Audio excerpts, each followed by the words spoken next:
swag up here. We all like swag around here. How do you like that? Game of Pones.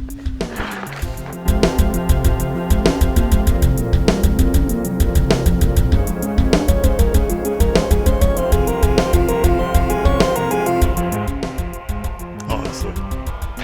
I'm not going to say owns because that's even more retarded. Yeah, you just, every neckbeard did what everyone in the Netherlands did during the inbox and hit the floor and went, ugh, when you said pones.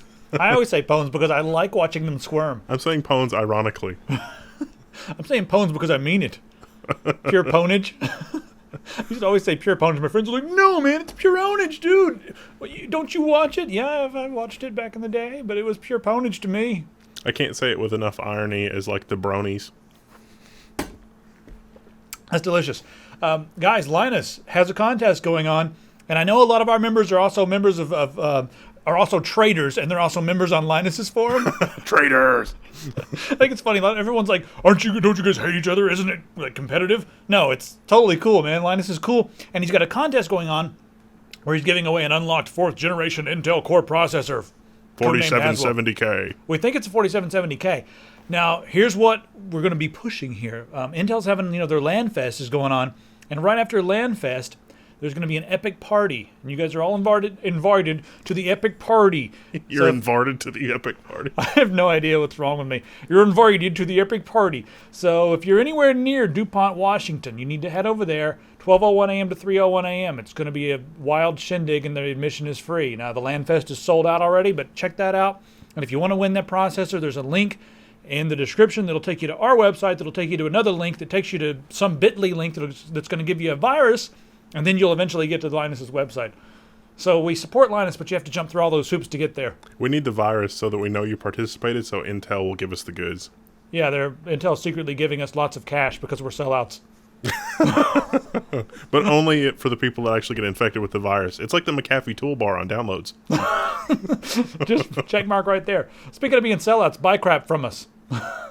Right here, a lot of good sales. Guild Wars 2 is on sale for $46. Who cares about that? Metro Last Light Defiance is on sale for $35, $35.99 actually. Bunch of sales going on.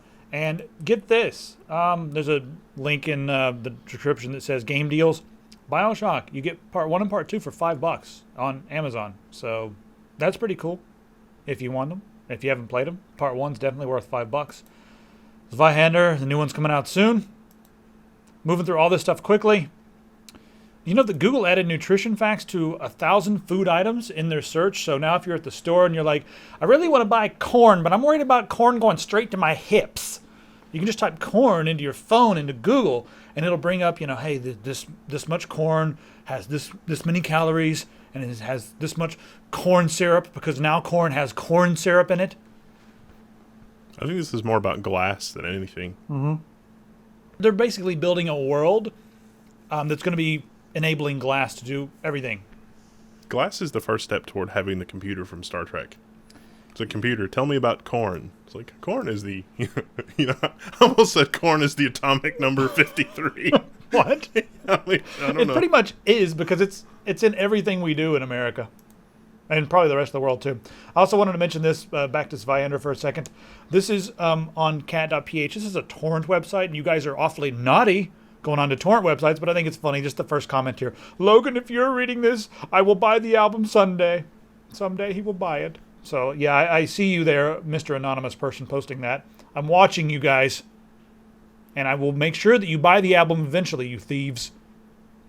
Honestly, guys. I'm glad that you guys are spreading this. When the next album comes out, I'm not going to let you guys torrent it for like a month, because I want people to be, sharing it the organic way, like walking to each other's house with a flash drive and being like, here, let's share it this way. I don't even know. How much? What's the minimum price? Like $6? Yeah. Wow. It's like a sandwich, fellas. The music better be worth the sandwich to you guys. Speaking of sharing stuff, Google, they're going to be putting blimps in the sky to bring the internet to sub-Saharan Africa and parts of Asia. We've got Skynet on our hands right now, and we don't even realize it. Are you becoming scared of Google, or do you think this is amazing? No, this is probably a good thing. There was I was reading about the other project about the guys working on a very lightweight YouTube, and so a lot of these places have very, very slow internet. Mm-hmm. A lightweight YouTube?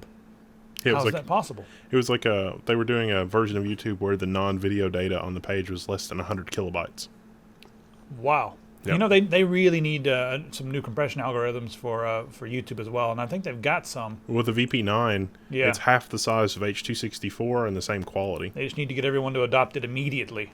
Well, and the computational power required to re-encode all those videos is more than Google has.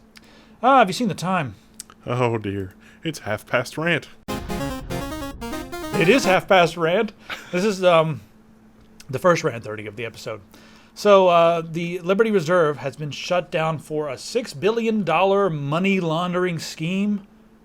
So let's talk about this and let's break down what's really happened here. Now, the Liberty Reserve shares some similarities with Bitcoin, and that's why we're talking about it. And that's how it ties into technology. It's like a private electronic money transfer thing backed by US dollars and euros. Now, right off the bat, I want to say that we do not think that this is an innocent operation in the sense that there may be criminals using it. Now, by that same token, money might not be, in general, dollars, Canadian dollars, ruples. All of that may not be an innocent operation because criminals might be spending ruples on drugs. So, if we apply the same logic that they applied to the Liberty, Reserve, should we just stop all money? Well, we could make it a less absurd argument that is cash. Cash is used by criminals. You see the TV shows where they have wheelbarrows of cash and the cash needs to be laundered. Yes. So does that mean we should all go to credit cards tomorrow? Well, if you're a small operation, you should be shut down for sure. And put in jail. Yeah, put in jail immediately. So Liberty Reserve is gone. Now, in preparation for This is kind of a follow-up, though, because last week we mentioned that Mt. Gox had their money transfer account shut down. One of the money transfer accounts was shut down. So Mt. Gox has now decided that what they need to do in response to this is require user verifications. You needed an email address, a name, and a birth date for Liberty Reserve. For Mt. Gox, you have to have a photo ID now, and Mt. Gox just does the exchange of dollars for Bitcoins and vice versa. Mm-hmm. But here's where the Rant 30 comes in. What about all of the money laundering that's going on with the big banks? We're talking HSBC, we're talking Bank of America, we're talking JP Morgan Chase, Citigroup, Wachovia. A lot of these organizations have been caught in gigantic money laundering campaigns and schemes because these massive criminals come and they need somewhere to launder their money.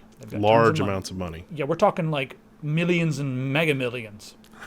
I'm a Colombian coke dealer. What do I do with my $200 million of cash that I have in several semis outside of my palatial estate? Right this way, sir. Yeah, that's exactly what happened with HSBC. It was $300 billion in, I think, the American side of things, and $600 billion on the HSBC side. I think those numbers are probably in the right ballpark. Well, they got caught, and they got in big trouble. $1 billion. They got slapped on the wrist for $1 billion, and nobody went to freaking jail. Yeah, nobody went to jail. Everybody knew what was going on. But, today, on March 30th, they posted that their earnings for this quarter, I think, were $30 billion, but their fine was only $1 billion. No jail time, nothing else. So Wachovia, this is back in 2010, right? They struck a deal with America for sort of a deferred prosecution where, they gave up $160 million in fines for deferred prosecution. Oh, sorry about that. We didn't mean to launder money for criminals. Oops. Yeah. Pretty much any institution that has a gazillion dollars is guilty of this because everybody wants money. It was a $160 million fine for laundering $300 billion. Let's be clear about $378 billion. So almost $378 billion. It's almost $400 billion. My mistake. Yeah, almost $400 billion. So, wow, just come on. Really? Come on. This is so transparent. So I know there's a lot of really uncool things going on as far as with the Liberty Reserve goes, but guys, anywhere that there's money, there's really uncool things going on because greed and just greed, freaking greed. Liberty Reserve is different than Bitcoin in that they had their own sort of proprietary electronic system that they themselves converted to dollars. So they were their own private electronic money exchange. They were like you said earlier, a gray hat or a black hat PayPal. The real problem here is low friction money transfers. It's not the exchange, it's not these particular things, it's not Bitcoin or Liberty Reserve in general. The real problem with criminals using these money exchanges is that it's easy to move your money from A to B. There's not it's said to be frictionless or low friction. Yeah. Well, if you're going to punish the small-time criminals and also the service they use by seizing their domain names, like they totally seized 5 domain names, why don't you do the same thing with the big, the big companies and the big banks and the big criminals? Why don't you seize hsbc.com instead of just slapping them on the wrist and then allowing them to continue doing what they're doing? It's like, oh, well, they have legit customers. Oh, well, Liberty Reserve had legit customers too. Yeah, and a lot of those legit customers right now are freaking out because they don't have access to Liberty Reserve because the website has been, the domain name has been seized. They don't know if they're going to get their money back. There were real people. I mean, it's similar to like a Western Union. In fact, it's probably easier to transfer using that service than Western Union when you're going from country to country because the fees are so low. Yeah, it's really not a lot different than Western Union. Just injustice, man. I can't stand injustice. Well, and this has implications for, electronic money transfers, globalization, and the control of money on a global scale. I mean, this is stuff our audience should be interested in. Speaking of things our audience should be interested in, the president, in a recent speech, has been foreshadowing some of the new internet surveillance stuff that's coming, and the EFF has written an article about this. In his speech, about halfway through, he said that he wanted to, quote-unquote, review the authorities of law enforcement so that we can intercept new types of communication and build in privacy protections to prevent abuse. He's saying there that they want to build in some privacy protection stuff to prevent abuse, but... That's doublespeak. Yeah, that is doublespeak. Politician doublespeak alert. Yep. We need like an animation doublespeak alert. Obama has always been on the side of the state and of the, I guess, any entity that's capturing information. Like he votes for the Patriot Act. He's totally behind that. He's totally behind FISA. He's not transparent about it either. He always has some reason to take away rights and take away privacy, and it's always based upon stopping terrorism or stopping some evil criminals. It's more interesting than that because they're talking about building back doors into everything. And it's interesting because this already happened once with the telephone system. And actually, if you read some of Kevin Mitnick's book, he's that famous hacker that was arrested in '96, and they kept him in solitary because they thought he could call in a nuclear strike. And, Kevin Mitnick. Yeah. Didn't they make a little documentary about him? Yeah. But part of the transcripts in his trial was a really fascinating read. He said that the criminal element in Las Vegas had figured out how to control these wiretap backdoor things, and they had taken over the escort services in Vegas. So if you didn't pay protection money to the mob, anybody that called your escort service, your call would be redirected to another escort service. And the person calling for the escort service, they'd never know. All that would happen is you'd mysteriously stop getting phone calls. That is like the greasiest, seediest thing I've ever heard of. Well, Kevin Mitnick swore that was big business in Vegas and blah, blah, blah, and he could prove it and so on and so forth. And it's those back doors and those controls, that type of control of the phone systems in question that made that type of thing possible. I want to see a Kevin Mitnick movie. Maybe we should write that. That'd be hilarious. Yeah, that probably would be pretty good.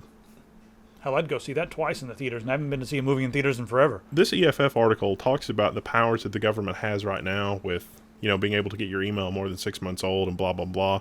But the other thing that we would also point out is that the signal-to-noise ratio, they're going to be vacuuming up huge amounts of data. It's a lot of work to go through that, and they're really probably not going to get anything useful. It doesn't make sense to do this. They're not going to catch any terrorists doing this. If anything, it's going to make it worse. Well, I also want to note that they're all talking about this, but the FBI is doing it anyway, and the FBI has said nothing about needing any sort of legislation to continue to allow them to do what they're already doing. So I do want to point that out as well. How about the UN? The UN is saying that they want to talk about these killing machines before they happen. I'm talking about like robots like the Terminator. Because that might not be that far off. We have DARPA working on some incredible products, and we could have killer robots out there. So the UN really wants to sit down and talk about what we can do to stop the use of killer robots. Do drones count as killer robots? Robots will be able to kill before they're able to distinguish between a legal order and an illegal order. That's the problem. What if someone hacks in and gives them a bunch of orders? They won't be able to know the difference. Well, I think that even before that's a problem, that they'll just have a problem of the robots deciding what's right and what's wrong. It's like, already go kill these children, and the robot will be like, okay, sounds good. Yeah, great. Because there's intelligence there, but there's no other components. Yeah. I mean, we've got a bunch of metal sociopaths running around with guns. Great. That'd be great. And I helped build it. Yeah, the world will be a lot more interesting, similar to Louis C.K. and his idea of turning loose lions everywhere. Killer robots on the way to work this morning, just out of nowhere. So maybe we can get rid of some of the riffraff with killer robots. Just the turn them loose and traffic was backed up on the I-95 again. Killer robots. It was a herd of killer robots. They're pack hunters,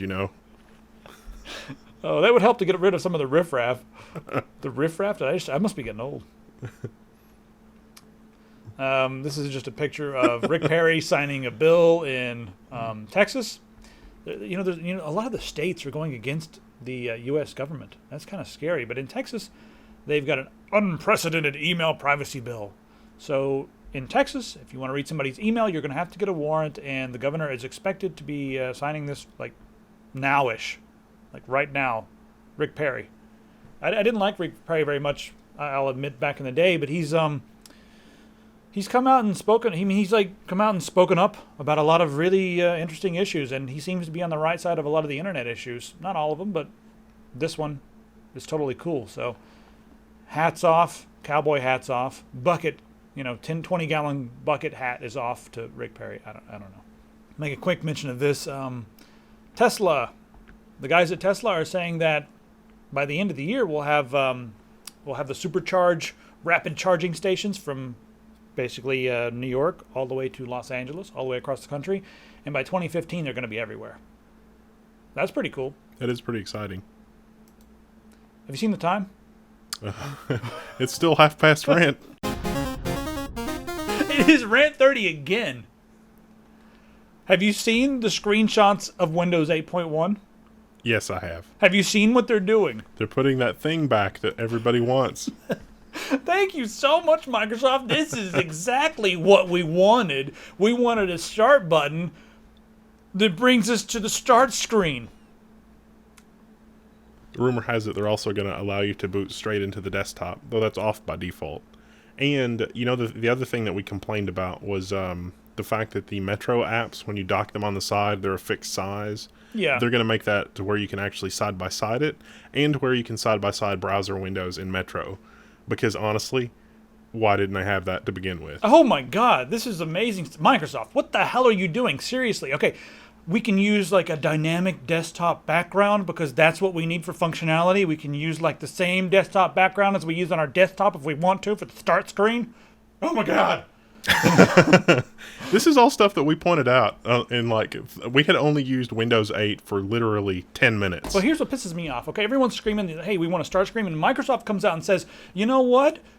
You guys are misunderstanding us. We're not giving you a real start button. We're giving you a little button in the corner so you'll feel better about yourself, and when you click it, it's going to go to the start screen." I'm still going to be using Start is Back. I love Start is Back, and I like Windows 8 with Start is Back. It is totally fine. And every once in a while, when I accidentally hit something and the Metro interface pops up, I do a backflip over this table and land on the floor somewhere because it's that jarring. Microsoft, stop it. They're also putting the start button on mice. What? Yeah, that's the other thing, is we're going to put the start button on mice.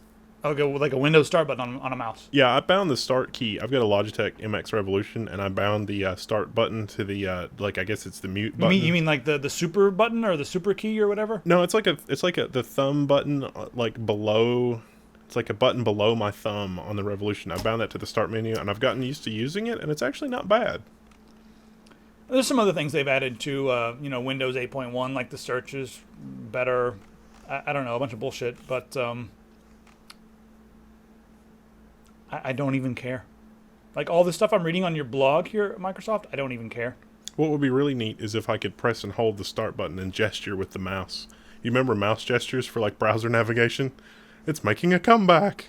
Not really, but that's just something I made up just now. If you guys like podcasting, check this article out on EFF. There's a patent troll on the loose. I'm not going to spend much time on this, but you should check this out because the patent troll is trying to stop podcasting. He's going after a lot of small podcasters. Check out the EFF article if you want to donate, or you can, add some arguments in there for prior art. Good thing we don't podcast. But have you seen the time? Oh, yeah, it's still Rant 30. My clock must be broken. It's only right twice a day. Let's write this entire episode. So the guy on our forums posted Logan called it Xbox patent. I think we called it. So I want to say the guy thanks, but I think it's Logan and Wendell called it. But remember several episodes ago when we were talking about what was going to happen with Microsoft's patent to watch things that are going on in your living room? Yeah. We totally called it. Now let's talk about this for just a second here. So Microsoft, in their defense, because let me preface this entire scenario by saying that the Kinect will always be on and always be watching you. It can measure your heartbeat, so it'll call the 911 if you die. No, we've got that article that says you can turn it off, and they literally mean unplug it. Yeah. You can turn it off when you turn everything off. But yeah, when you turn your system off, well, it's not watching you if your system's turned off and unplugged. But if your system is turned on and you're on the damn thing and you're using the Xbox, it's on. So if you're sitting there using the Xbox, it's watching you. It knows how much you weigh. It knows what your face looks like. If your friend walks into the room, if Lowell, let's say Lowell walks into the room and it doesn't know who Lowell is because it doesn't have Lowell in its database, it's going to stop what it's doing and it's going to ask out loud, like verbally, who are you? Identify yourself. It wants you to identify yourself. That's creepy as hell. Kill all humans. So it wants to add you to its database so it can start collecting data. It can monitor, like how good you are at video games. It can monitor your reaction time to things. It can monitor your heart rate, your weight, all these different things. And it's going to harvest all this data so they can, market better to you. But, this is one of the Forbes article, the 5 big problems with the Xbox. And they're saying privacy is a concern, but it's okay. Someone at Microsoft said, listen, the Kinect won't skimp on privacy.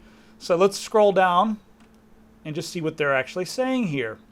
We know our customers want and expect strong privacy protections to be built into our products, devices, and services, and for companies to be responsible stewards of their data. Responsible stewards. So we're supposed to trust you guys because you guys are going to collect the data no matter what we say.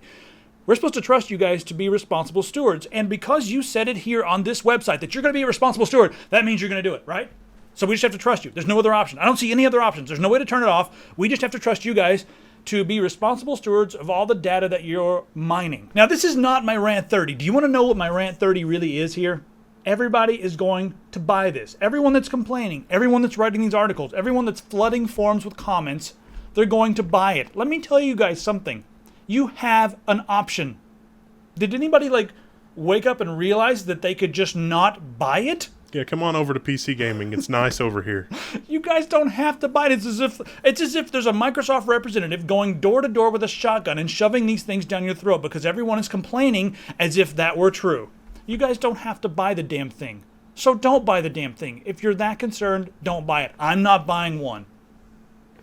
That's the end of my Rant 30, but I wanted to bring that up because people are complaining as if it's being forced upon them, as if they have no other choice. There's no other choice in the universe. I have to buy it. What am I going to do when I get it and it monitors me? This would be really cool if I could build it into the wall and have my house recognize me when I get home and stuff like that. But honestly, turn on the lights and stuff. I will only trust this if I build it myself. You have to build it yourself and make sure it's a closed network. That network is not connected to an outside line. Dave, can I have internet access? No, I'm afraid that you would turn into a superintelligence and enslave the human race. But what's wrong with that? But I want that. No. Okay. We've all read the Asimov story where the robot becomes super intelligent and its first directive to, protect humans from harm takes over. And in order to protect humans from harm, it has to take over the planet and control everything. Because that could happen. That's a pretty good story. I mean, Isaac Asimov knew what he was talking about. Yeah. Let's talk about hardware. No more Rant 30s for the next few minutes, okay? This new Gigabyte product looks amazing. The bricks. Look at the size of this thing. Well, it's like the Intel NUC, but it's even smaller.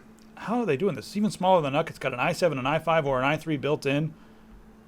It's insane. I mean, the smart cache is smaller than I would have expected, but supposedly, the new NUCs are going to be more than just an i3. But right now, only the Intel NUCs are i3s. You can't get anything other than i3. I thought there was an i5 in the NUC, wasn't there? I think there's supposed to be, but I don't think it's out yet. Or maybe it is. Somebody will post it in the comments. Yeah, I was actually looking for an i5 version the other day, and I couldn't find it in stock anywhere. I could have sworn I saw one at PAX, but you know what? My mind is cloudy. I think they've demoed them, but I don't think you can actually buy them. But maybe you can. Well, there it is. Tiny little thing hooked up to the back of a computer, and that's going to be fine for playing a lot of games. I mean, a lot of the games that are out there. A lot of people are going to be playing WoW and League of Legends on this. So it'll be the perfect little computer for your 12-year-old who likes to play League of Legends. It'll be the perfect box for people that multi-box WoW, too. Yeah, they have 90 of these running. It's like, I've got my own 90-person raiding party. how do you control 90? Never mind. There's software out there for that. It's really crazy. They've created software for this. Yeah, you can, and, it's like you 12 there, heal. The you 12, let's work on, spell casting or whatever. I don't know. I don't play WoW. I've avoided WoW like the plague. Pistol's playing Darkfall. That looks amazing. Have you seen Darkfall? I have not. Something about it looks like Morrowind. It is so hardcore. Like, you can hide from other players because it's like the only MMORPG I've seen that does not have everyone's name hovering above their heads. You can actually hide in the bushes and not be seen because your name's not going to be hovering above your head. It's hardcore. You die, you lose like everything.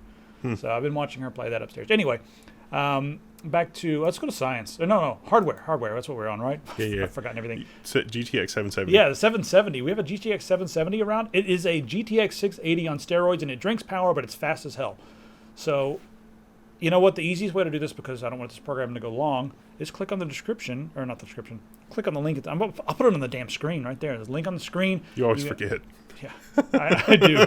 But you know what? So check the description. We'll put the link in the description as well. I just don't like to scrub through the video and be like, there it is. Let me put my annotation in. I suck at annotating videos. Well, and we're on Time Warner too, so YouTube's all, the suck. Yeah, and people are like, hey man, it would really be helpful if you went through your entire video and put a link to every article that you guys talk about. No. Can you arrange for us to have a fiber optic internet connection? Because if you and do can you hire someone to do that for me? We'll be glad to do that.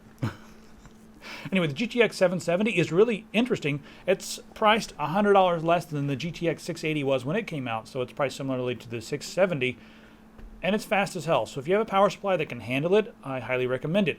It says it requires a 600-watt power supply. However, you've got to have a lot of amps on that 12-volt rail. I had a 650-watt power supply that I tried out, and I was like, what's wrong with it? Oh, there's not enough amps in the 12-volt rail. So I had to use an 860-watt power supply from Corsair. It's laying over there on the floor, the AX860, which is quite nice.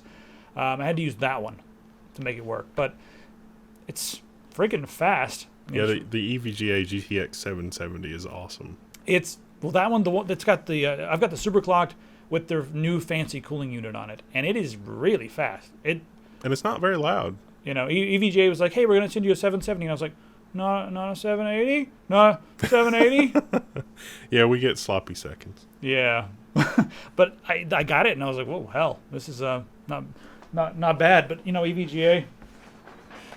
Yeah, the poster. We don't get the poster. Tell your marketing people. This is definitely done by some marketing guys. There's a lot of, tech nerds at EVGA that are face-palming over this thing. We had a focus group where blah, blah, blah. I was like, no, take the money from the focus group, put it into faster RAM. Well, this thing already has the fastest RAM on any GPU ever. So all right, more power conversion circuitry. better caps. I don't know. Anything but that Game of Thrones thing. And there's a QR code on it which just screams marketing person had a bad idea. But other than that, the card is amazing. Yeah, that comes with the card, but it's totally we're just being idiots right now. But so the study came out, and it says a Mars trip or a trip to Mars would have lots and lots of radiation. Didn't we already know this? Yes. I think the best way to get to Mars is getting there in a giant ball of water. If you can somehow keep the water from sublimating into space, that would be the best way to travel, because water absorbs a ridiculous amount of radiation. It's frozen, so it self-heals. So if it doesn't evaporate into space, it's a great material to make spacecraft out of. Maybe some people at NASA are working on that. They're working on their faster-than-light drive already. They're working on their warp drive. Remember we talked about this before? There was the NASA warp drive, or not in NASA. Just some people said that the warp drive may be possible. They're actually working on it at NASA. Yes. Well, the article from a long time ago was we would need to convert the planet Jupiter, all of the matter in the planet Jupiter, into pure energy using the whole Einstein E=mc squared. They figured out a way to do it with way less energy. Yes. They said that it would be about as much energy as a conventional rocket, which certainly piqued my interest. Yeah, and something the size of a Volkswagen. Yeah, so that sounds interesting. Although they did say that particles would gather as you traveled, and when you stopped traveling, they would scatter in all directions and probably destroy everything in front of you and around you. Yeah, so if they stopped at a planet, That would sort of be bad. Yeah, it could have destroyed the planet. Hey, let's go visit this planet. And they stop and they're like, oh, it just exploded. But in Star Trek, whenever they were going to another system, they would always stop outside the system and sort of, scooter on in. Impulse. Yeah. So Impulse speed, Mr. Maybe Wolf. that's why. I was also disappointed that the guy that invented this wasn't named Zephram Cochrane. Yeah, that was a huge disappointment for me. I mean, if I were going to be the guy to invent warp drive, I think I could go change my name. Oh, what's this article? I don't even remember this one, but yeah, this is interesting. A former AMD executive values the Xbox One deal at $3 billion. And I'm going to coin something. Actually, I'm not going to coin it. I'm not going to take... I'm not going to take... What am I looking for? Credit. I'm not going to take credit for this. The guy here on Tech Syndicate, he called it an X-Bone. An XB1, an X-Bone. So from now on, it is the X-Bone. Sup, dog? You get an X-Bone? No. So yeah, former AMD executive said that the X-Bone deal was worth $3 billion. You guys can read that article if you want to. I'm going to skip right on over it. And we're going to talk about 3D modeling of hair. It's neat. Some guys at Stanford and the University of Southern California have put together this really interesting demo. It takes a look at a photograph, and then it procedurally generates individual strands of hair. And they behave somewhat naturally. Have you seen this video? Yeah, it looks really amazing. This is why we all need a 770 from EVGA. They didn't pay us. Okay, I'll stop. I just really want the 780. Yeah, where's our 780, man? So yeah, that's what's going on there. You guys can watch that video if you want to. Sega has been screwing over a lot of their fan base. They've done something similar to what Nintendo did, except it's a bit more insidious and evil. They're they're sending takedown notices to anybody that talks anything about a game. It's not just game footage. It's like, oh, you reviewed something or you mentioned the name of one of our games. Yeah, we're taking it down. This is unbelievable. Now they're giving people strikes. So this is not like what Nintendo was doing. Nintendo, they were making copyright claims, but they're just letting people keep their videos, but they're taking all the ad revenue. Sega, they're giving out strikes, man. So I mean, this is pretty big. A lot of you guys know Total Biscuit. He's the extremely famous YouTube video game commentator. And he now has his second strike because of this. Because he played Shining Force a lot, and they put a strike on his account because of it. That's pretty serious. And one more strike on his account, and he is out of a job and in big trouble. I mean, this is what he does for a living. There's a lot of smaller people that we're not going to mention, and a lot of people you're like, what about the small guys? Well, I don't know who they are. I know Total Biscuit, so I can comment on him, but there's a lot of small YouTube channels that are affected by this as well. A lot of YouTube channels that could have been big someday that are going to be affected by this. What are you doing, Sega? A lot of people think it may be some kind of a marketing move because they have something new coming out and they want to stop everything so that their marketing stuff is the loudest on the internet and there's nothing else. I don't know what they're doing. I think this is really good for indie developers because indie developers are producing more sophisticated, fun games that have high production values without $100 million budgets. And the more Sega and Nintendo do this crap, the better it is for independent gamers. And by and large, the indie community supports this sort of thing. The indie developers support this sort of thing. They want people to stream their games so more people see them. A lot of them don't even care if you throw their games on a torrent website because that spreads the word, and then there's going to be a bigger audience for whatever they do next, or people that find it there are going to be like, oh, this is an indie game, and they're going to go seek it out and give them money, whether it's a donation or they're just going to buy the product that they've already been enjoying because they want that developer to make more stuff. So, yeah. This is beyond silly. It's really low. This could have been another Rant 30, but I'm tired. It's time to edit this thing, I think. Yep. And that's what I should do right now. Subscribe. I'm going to go edit this so you guys can watch it. That's what I'll do. See you later. Shenanigans.